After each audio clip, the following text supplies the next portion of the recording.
So Pfizer, we know, no, we're not going to talk about this right at modified the moment. Vaccine, and it also contained the SV40. That's actually a DNA contaminant, and the SV40 contaminant. This is not ludicrous conspiracy theory. These are plausible biological mechanisms. Prolonged spike protein expression. Now, sadly, in the vaccines, they had this 1-methyl pseudouridine modified mRNA. So the uridine, of course, is one of the bases in the RNA, and the incorporation of this pseudouridine. So it's not the natural uridine that we would like. It's a false one. It's a biologically manipulated one, and that means the mRNA hangs around for longer. And we know that spike protein has been detected in patients after vaccination.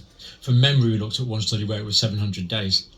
To me, there's only two real mechanisms where the spike protein could be going on being produced for 700 days. One is the reverse transcriptase, that it's in our genes, which is probably the worst possible scenario.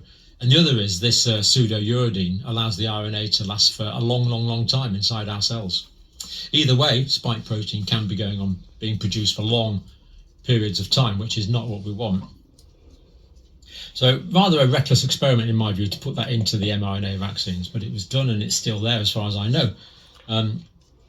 Encoding SARS coronavirus 2 spike protein, so the protein could be being produced over a long period of time.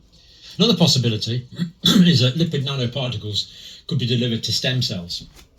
Now, the stem cells are the cells from which other cells are produced. So you'll have a stem cell and that will divide and it will produce another stem cell. And the other one that divides goes on and produces a population of other cells. It could be anywhere. It could be in the liver. It could be in the skin. Could be the blood. So stem cells. If there's genetic change in the stem cells, that can be passed on. Basically, it's basically a progenitor cell that can be passed on through many generations of cells onto future stem cells. We know that the mRNA lipid nanoparticle.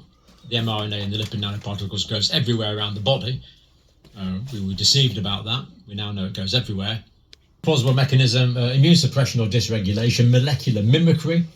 So it could be that some molecules on cells have a similar shape to the antibodies that are produced in response to the spike protein. Therefore will start beating up on the body's own proteins.